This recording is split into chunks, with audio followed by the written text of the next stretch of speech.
gente vai ler hoje é sobre a cura de um cego na cidade de Betsaida. Mas como eu sempre digo para os irmãos, a Bíblia é muito mais que um livro, mas ela não é muito menos que um livro. Aliás, ela não é nada menos do que um livro. Isso quer dizer que se esse texto está aqui, foi porque o autor tinha um propósito muito específico. Se essa cura foi colocada aqui, nesse lugar, é porque quando Marcos escreveu, ele queria comunicar algo que ia além do fato em si. Ele queria que isso fosse analisado à luz de um contexto maior. Portanto, lendo Marcos de 8, de 22 a 26, eu gostaria que vocês tivessem em mente o que veio antes, o que aconteceu antes. Aliás, vamos ler um pouquinho antes. No começo do capítulo há a segunda multiplicação dos pães. E logo em seguida, Jesus tem um problema com os fariseus e os saduceus. Vamos começar por aqui a leitura para a gente se situar. Então eu vou começar a ler do versículo 11. Marcos 8, de 11 em diante. Os fariseus vieram e começaram a interrogar Jesus. Para pô-lo à prova, pediram-lhe um sinal do céu. Ele suspirou profundamente e disse: por que essa geração pede um sinal milagroso? Eu lhes afirmo que nenhum sinal lhes será dado. Então se afastou deles, voltou para o barco e foi para o outro lado. Os discípulos haviam se esquecido de levar pão. E, a não ser um pão que tinham consigo no barco, advertiu Jesus: estejam atentos, tenham cuidado com o fermento dos fariseus e com o fermento de Herodes. E eles discutiam entre si: é porque não trouxemos, ou porque não pegamos pão, não temos pão. Percebendo a discussão, Jesus lhes perguntou: por que vocês estão discutindo sobre não terem pão? Ainda não compreendem, nem percebem? O coração de vocês está endurecido? Vocês têm olhos, mas não veem? Atenção para a pergunta. Têm ouvidos, mas não ouvem? Não se lembram? Quando eu parti os 5 pães para os 5.000, quantos cestos cheios de pedaços vocês recolheram? 12, responderam eles. E quando eu parti os 7 pães para os 4.000, quantos cestos cheios de pedaços vocês recolheram? 7, responderam eles. Ele lhes disse: vocês ainda não entendem?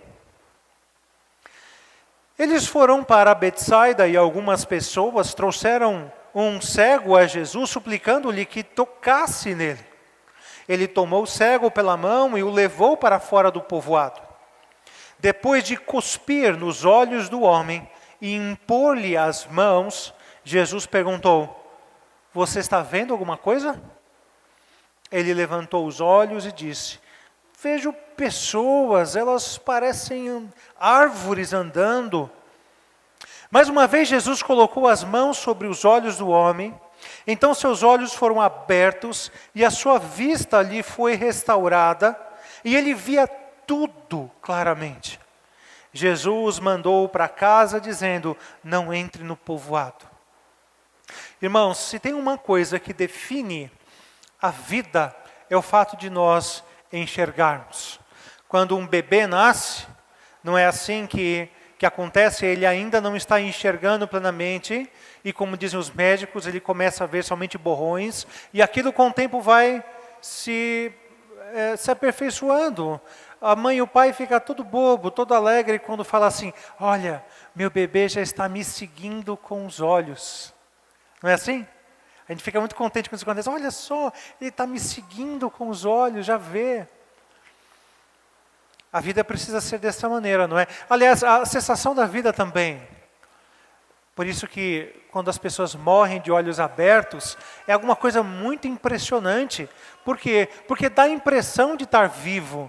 Imediatamente aquele que está do lado faz o quê? A gente vê isso muito em filme, não é? Passa a mão nas pálpebras, fecha, porque olhos fechados combinam com morte, não com vida. Aliás, não enxergar bem, irmãos, é alguma coisa que preocupa a todos nós. Quando os nossos filhos começam a ter problemas na escola, uma das nossas suspeitas qual que é? Será que está enxergando bem? Vamos levar no médico para ver se está enxergando direito. Não é assim? E faz lá o exame.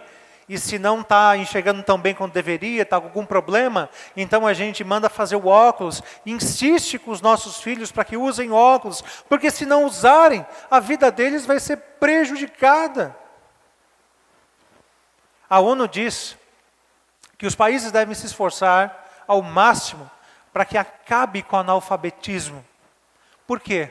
Porque aquele que não consegue interpretar o que vê, que não consegue interpretar as letras ou ler o que está escrito, é alguma pessoa que vai se impor limites, que não vai viver adequadamente. Imagina se você não sabe ler, você está no ponto de ônibus, você tem que cutucar alguém e dizer, por favor, o que está escrito nesse ônibus que vem vindo? Senão você pode perder o ônibus. A sua vida não vai ser boa. E se há uma coisa que você sabe, é que se o seu filho está com problemas de visão, você precisa fazer algo a respeito, você compra óculos, você dá um jeito, você põe ele na escola para que ele não só enxergue, mas que saiba ler também. Então, se você que é pecador como eu, se nós sabemos fazer coisas boas pelos nossos filhos, com certeza Deus, como o próprio Jesus Cristo disse, também quer que tenhamos uma vida boa. Também quer que vejamos bem ou enxerguemos, que leiamos, quer que os nossos olhos estejam abertos para que a nossa vida seja boa. Se nós não enxergamos, nós não estamos vivos. Se não enxergamos com a alma, com os olhos do coração, com certeza não há vida espiritual em nós. Sabe, irmãos, eu tenho muito receio de fazer alegorias em cima do texto. Mas sabe o que eu tenho a impressão aqui? De que Marcos queria fazer uma alegoria. De que o autor do Evangelho colocou esse texto justamente aqui para mostrar uma coisa muito clara para a gente. Que existem pessoas que enxergam de maneiras diferentes no que se refere à vida espiritual.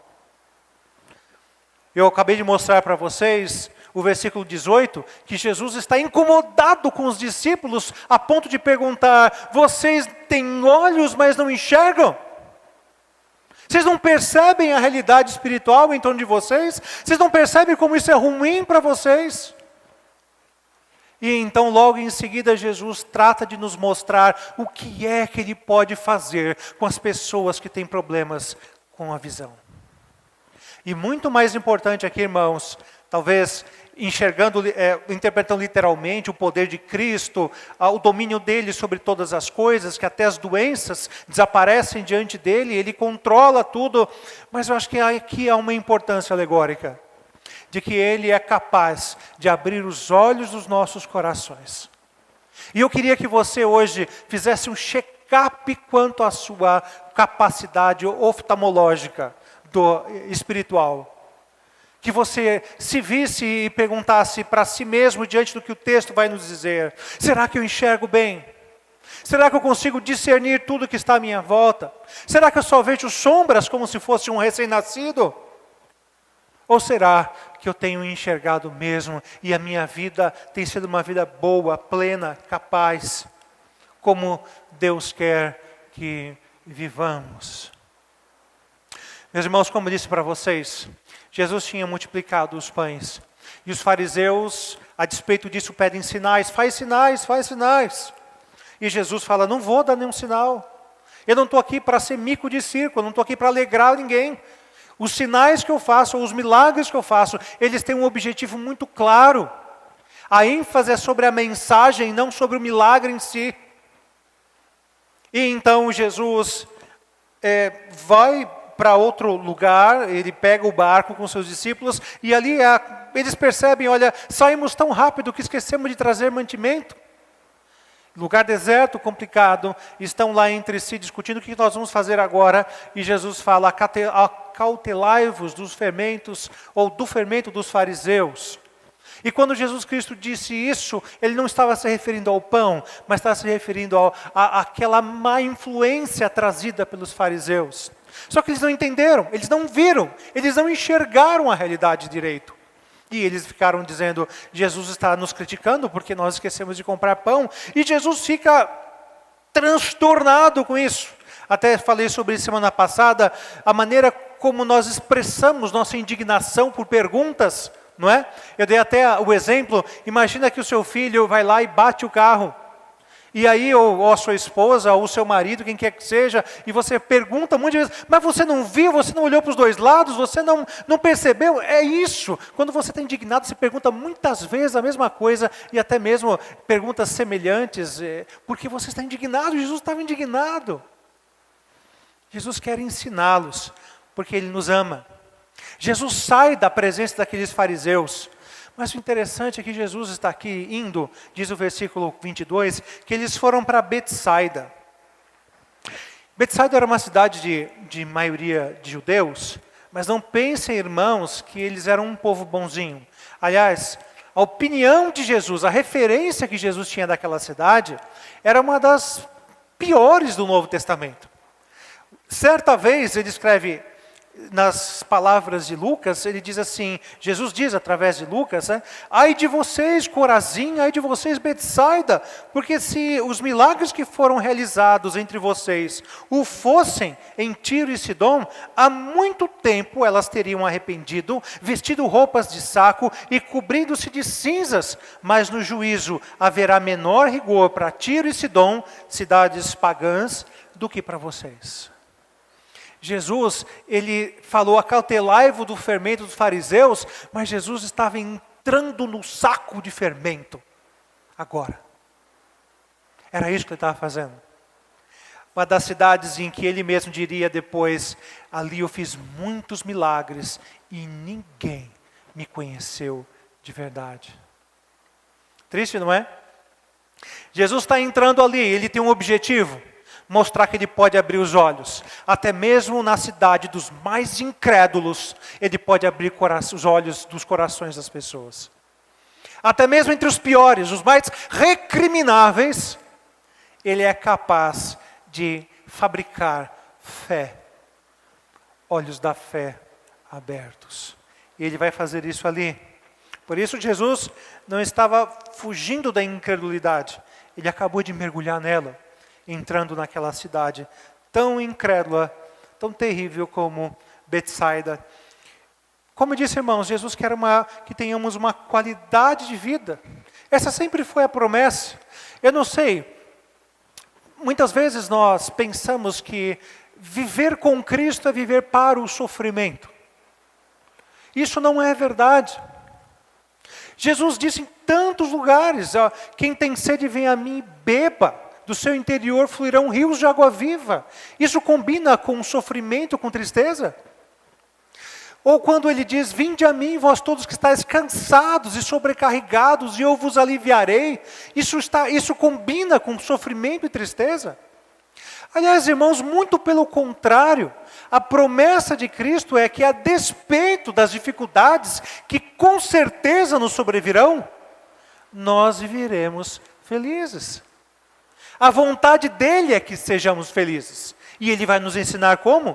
E a primeira coisa é, ele precisa ser o nosso guia. Ele precisa ser o seu guia. Em primeiro lugar, a gente vê aqui que o cego foi trazido. Ele não veio por capacidade própria. Ele foi escoltado até Jesus. E são essas pessoas que pedem um milagre. Cristo, Senhor, Mestre, toca nele. Toca nele para que ele seja curado, diz aqui o versículo 22, suplicam para que Jesus tocasse nele.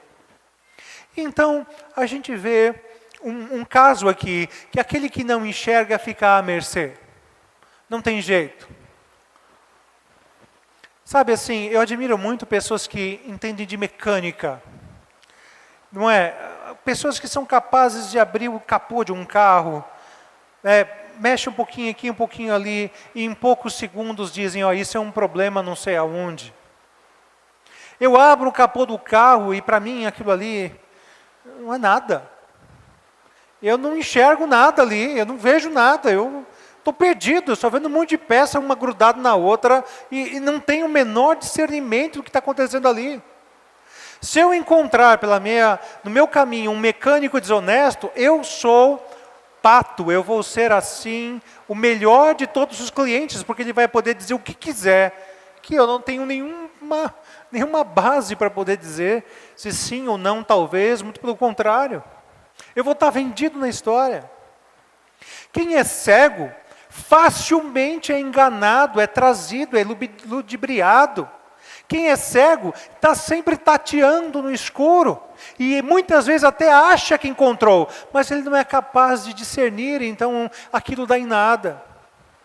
Eu não sei quanto a vocês, talvez você até esteja nessa situação aqui hoje.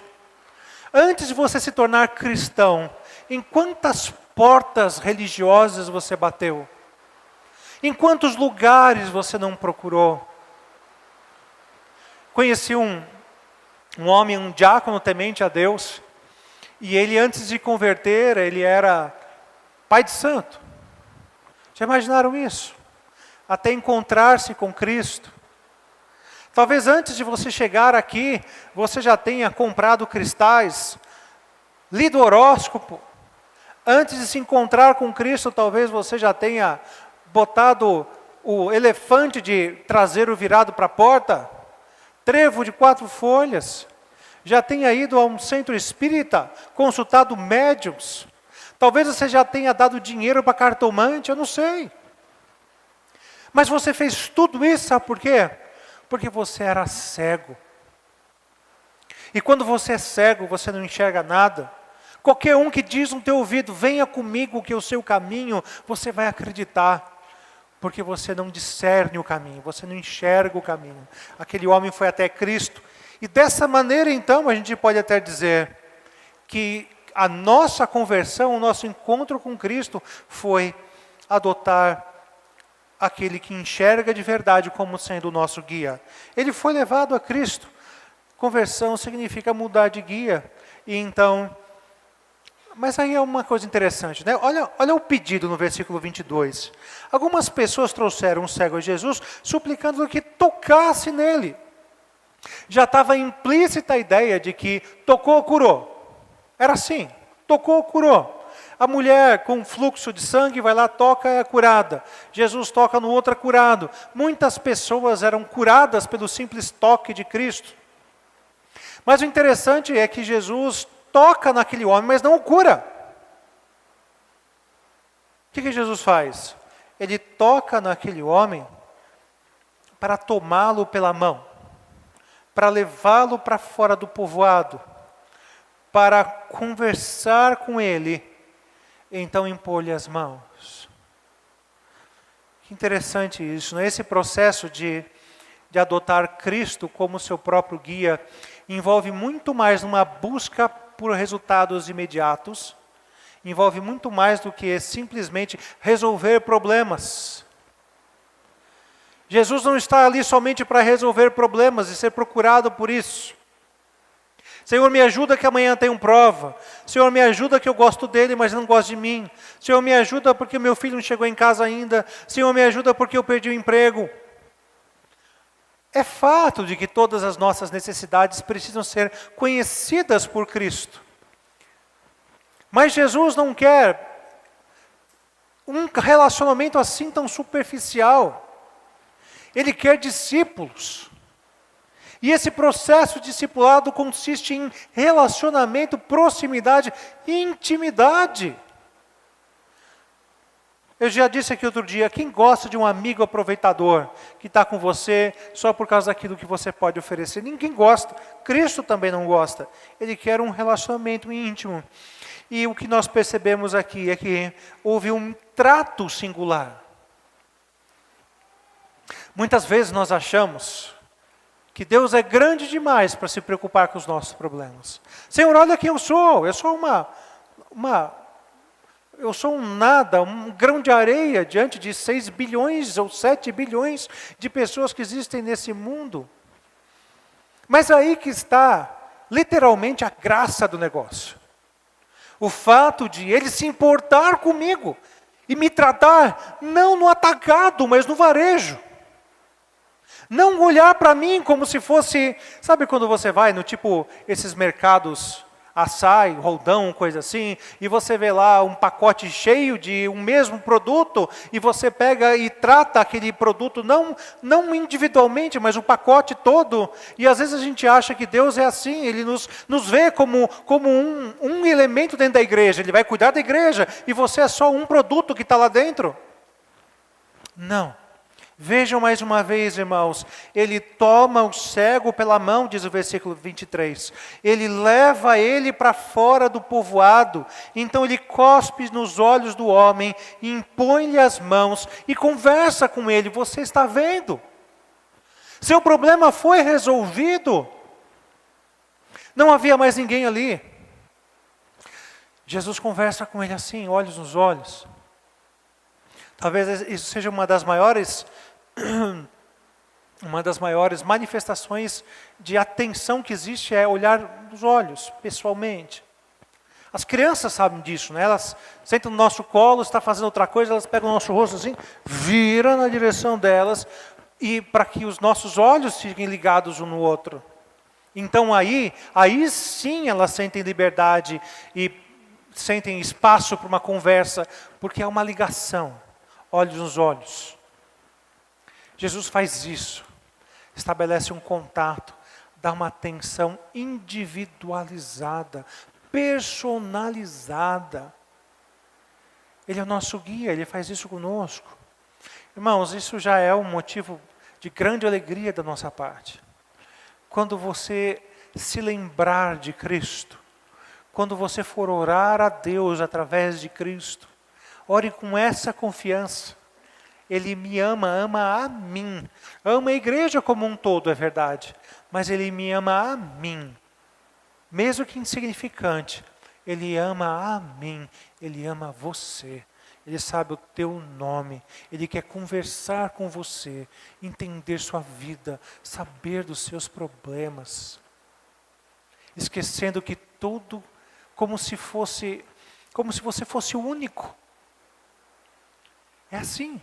Ele tirou o homem do meio de todos, para fora do povoado, e o tratou como se fosse o único que existisse. Não é maravilhoso isso? É assim que Cristo nos trata. Tenha confiança nisso. Mas quando Ele faz isso, óbvio que Ele vai tratar da nossa vida como um todo e não quer que nada fique para trás. Aliás, é incrível, né? E Jesus usa um meio um tanto quanto estranho, né? Jesus cospe nos olhos dele. Isso até hoje é prática em algumas culturas. E eu estava me lembrando que eu vi isso num filme, eu não sei quando, não sei qual, eu não sei se foi Casamento Grego, em que um cospe, no Casamento Grego, né? Em que é cultural isso, né? Que um cospe, as mães cospem em cima dos filhos. Eu não queria esse tipo de bênção para mim, mas ainda bem que eu não sou grego. Mas isso mostra que ali Jesus vai curar aquele homem. Mas há um elemento aqui, diferente de qualquer outro milagre da Bíblia. Esse aqui, irmãos, é o único lugar em que Cristo cura em etapas. Você não vai ver isso em outro lugar, pelo menos eu não me lembro. Eu nunca vi Jesus curando alguém em 2 movimentos. Faz, agora tá bom? Não, ainda não tá bom, deixa eu fazer de novo. Fez. E foi assim. Ele cuspiu nos olhos daquele homem e ele perguntou, você está vendo alguma coisa? E ele falou, olha, eu não estou discernindo tudo, não. Eu vejo pessoas, mas se são pessoas, se são árvores, eu só consigo discernir porque um está se movimentando e o outro não. Não dá para ver direito ainda. E Jesus, então, impôs-lhes as mãos e ele foi completamente curado. Algumas questões interessantes aqui. Parece que aqui está o ponto da alegoria, em que existem pessoas que não enxergam nada, que estão mortas espiritualmente. E parece que, no quadro geral, levando em consideração o capítulo todo, que esse grupo é representado pelos fariseus e saduceus. Aqueles para os quais não enxergam a Cristo e não vão enxergar, não adianta, não vão enxergar. Jesus Cristo deu as costas para eles, falou, vão embora, vocês vão ficar sem sinal, tchau. Mas tem um outro grupo aqui que é aquele no meio do caminho da cura. Lembre-se, Cristo cuspiu nos seus olhos, ele enxergou parcialmente. E parece que Cristo aqui está colocando os próprios discípulos nesta condição. Aqueles que enxergam, mas não conseguem discernir tudo. E interessante, irmãos, é que parece que Jesus está mais preocupado com aqueles que enxergam parcialmente do que com aqueles que não enxergam. Se, olhando nesse aspecto da alegoria, se os fariseus representam de fato aqueles que não enxergam, Jesus não deu atenção para eles. Jesus está usando do cego uma alegoria viva sobre aquilo que ele quer ensinar para os seus discípulos. E eu fiquei pensando, mas Deus, será que é isso mesmo? Sabe por quê? O que dissipou as minhas dúvidas? Porque na sequência, Jesus pergunta para eles, quem dizem por aí quem eu sou? Tudo ali era para convergir nele. E se ele era visto, se ele era enxergado como deveria, se os discípulos tinham condições de olhar para ele e dizer, tu és o Cristo. Ele é a figura central de tudo. Aliás, sempre, tudo converge para ele. E então, há aqueles que não enxergam nada, há aqueles que enxergam parcialmente, e aqui ele está, quem sabe, falando, ou quase seguramente falando a respeito dos discípulos, e há aqueles que enxergam completamente, que é o nosso objetivo. Parece que o enxergar completamente é um paralelo da nossa vida de santificação, a nossa busca pela santificação. Sabe por quê? Porque o pecado vai jogando areia nos nossos olhos. Por isso que Jesus usa dessas figuras, quando ele fala de pecado, ele fala de cisco, de trave nos olhos. Quando nós olhamos para o Antigo Testamento, quão cego estava Davi ao ponto de matar um próprio companheiro de batalha por causa de uma mulher uma mulher que ele desejava, e mentir, e enganar, e ele não via os seus atos. O Salmo 19, que foi até citado de cabeça aqui pelo Samir durante o louvor, Davi mesmo disse que absolve-me daquelas faltas, os pecados que os meus olhos não são capazes de captar, de discernir. Por isso a impressão que dá, irmãos, é que somente na eternidade nós vamos enxergar de maneira perfeita, brilhante, sem nenhum tipo de muleta. Mas enquanto estamos aqui, nós vamos ter que ajustar a nossa visão constantemente à presença de Cristo. Deus, se aproxima de mim para que eu consiga ver melhor. E se ele se afastar, ou melhor, se eu me afastar dele, eu vou enxergar, ter problemas para enxergar as coisas à minha volta.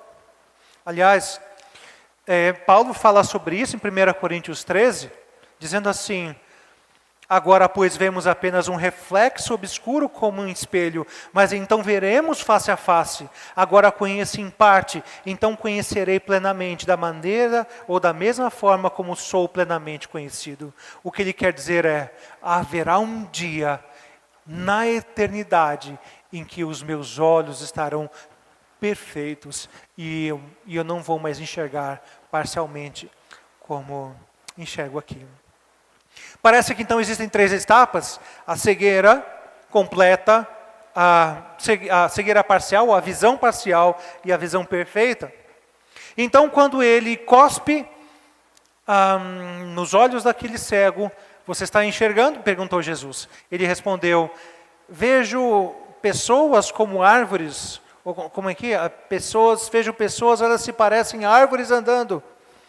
Mas imaginem só, que você teve os seus olhos, você acabou de ter os seus olhos abertos para enxergar. E assim que você abre os olhos, você começa a enxergar e você discerne o quê? Já existem 2 conceitos na sua mente. Você nunca viu antes, mas você sabe as formas de um corpo e de uma árvore, ao ponto de fazer referência e comparação entre elas? Irmãos, é porque não eram 3 etapas, eram 4. Antes de ser cego completamente, aquele homem enxergou um dia. Por isso ele foi capaz de discernir uma árvore. Por isso ele foi capaz de dizer o que são pessoas.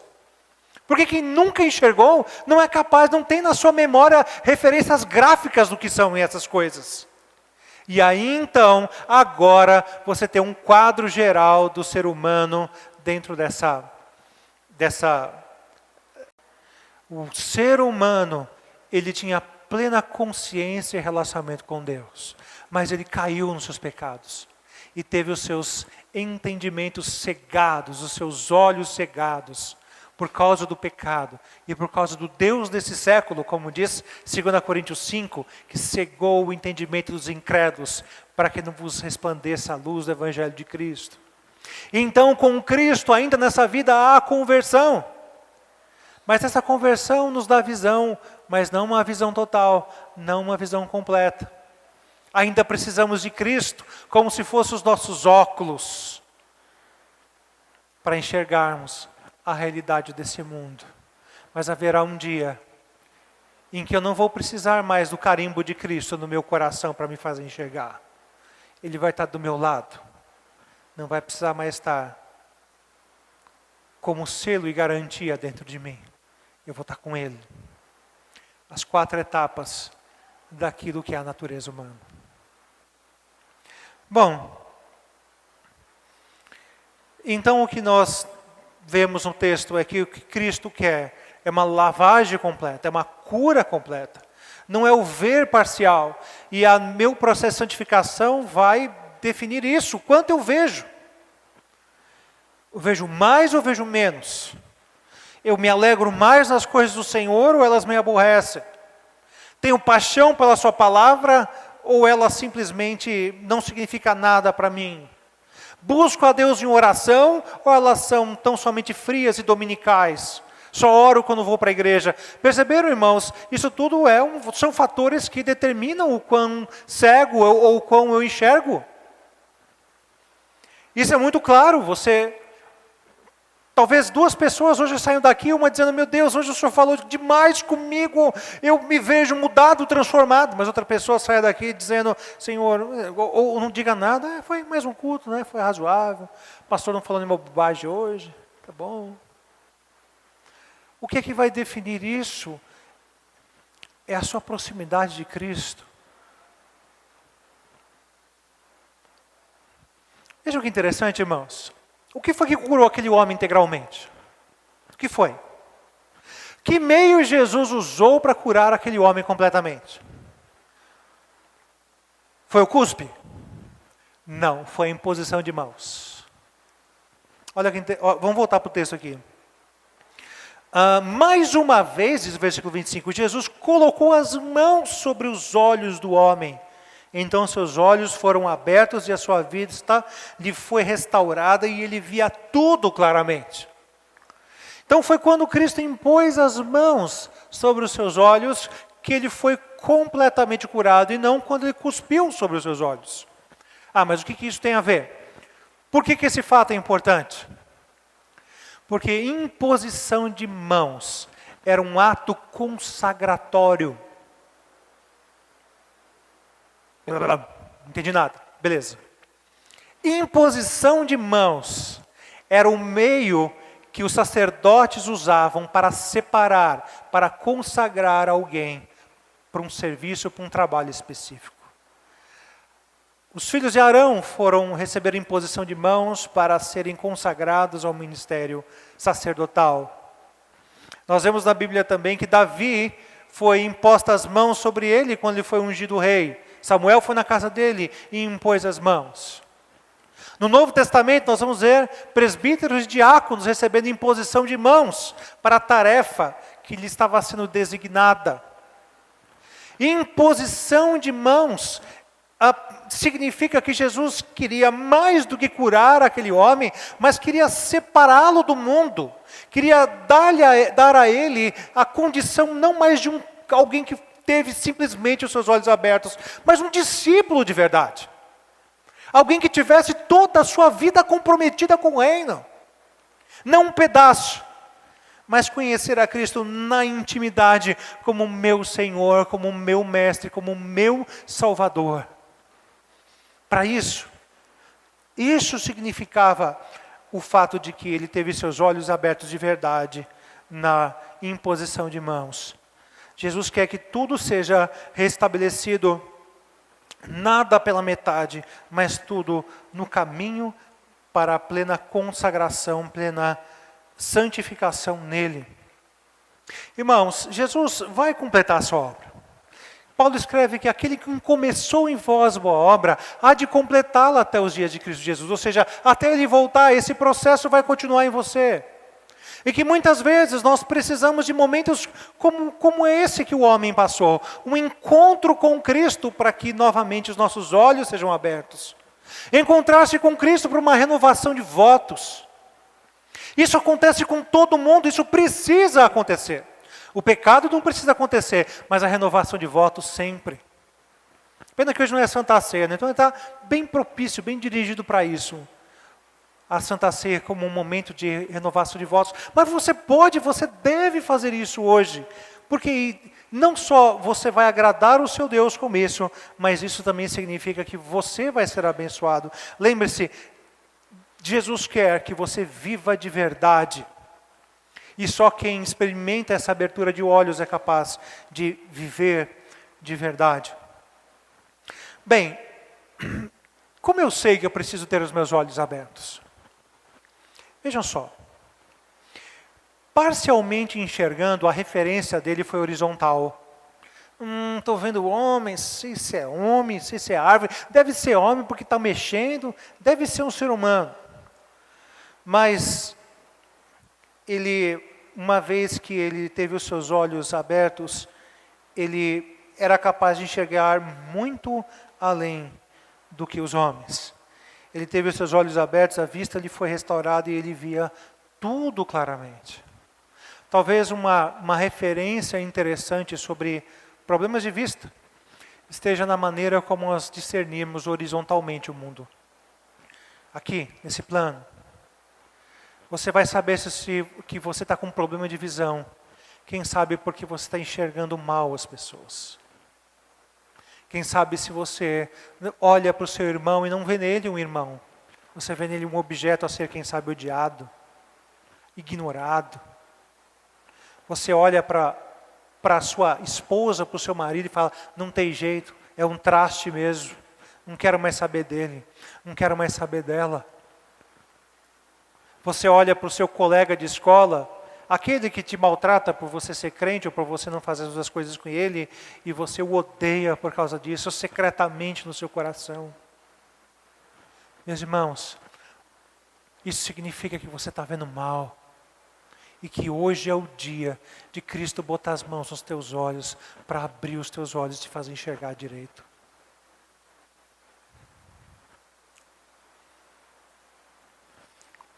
Na conversa com os discípulos, Jesus perguntou, por que eles não enxergam? Por que vocês não enxergam? E agora Jesus está dizendo claramente, eu posso curar vocês. Eu estou indignado com o fato de que você não consegue enxergar as coisas. Mas não é só isso. Eu te amo. E eu sou capaz de abrir os teus olhos. Dá para entender?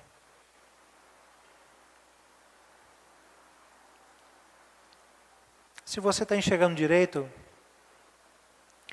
você tem um ministério pela frente. E se você está enxergando direito de verdade, você vai ter prazer e desejo de servir nesse ministério que o Senhor está te chamando hoje. Porque o versículo 26 diz, Jesus o mandou para onde? Mandou para a casa dele.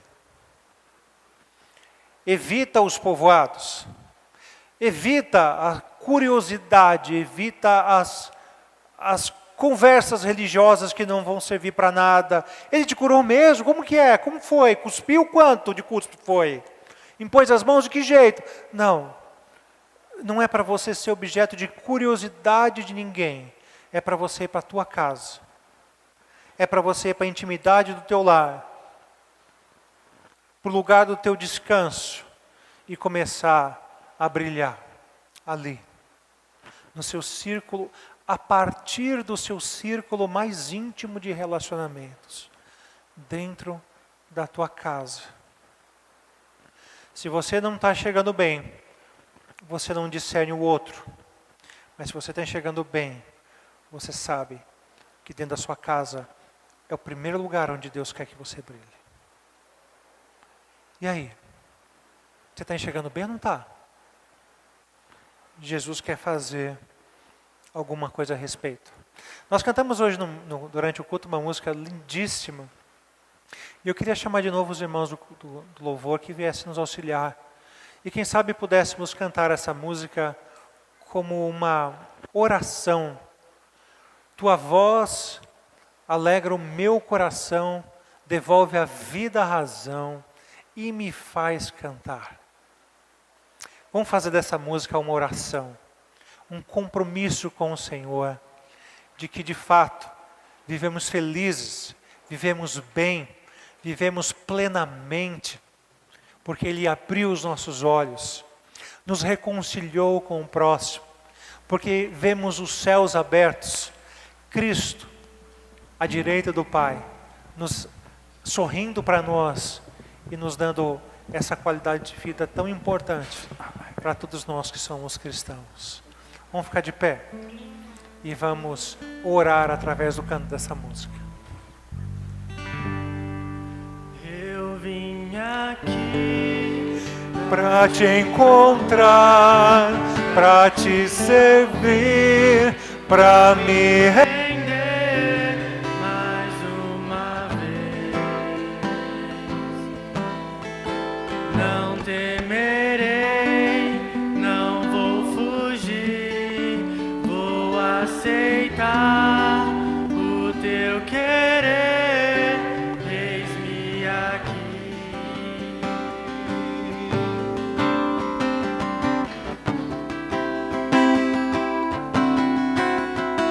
Tua voz aquece o meu coração, devolve a vida à razão e me faz cantar, me refaz de novo e mais uma vez, moldando o meu coração ao teu, ao teu. Eu abro mão de decidir o que é melhor, vem governar meu coração. És o meu Deus, o meu Senhor, dono de mim, e mais ninguém ama assim.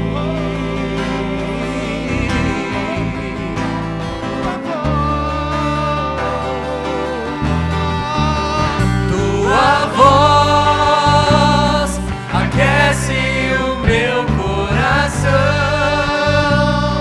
devolve a vida à razão e me faz cantar, me refaz de novo e mais uma vez, moldando o meu coração ao teu,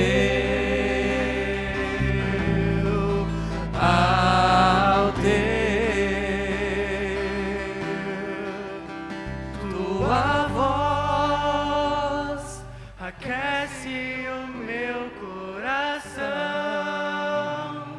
devolve a vida à razão e me faz cantar, me refaz de novo e mais uma vez, moldando o meu coração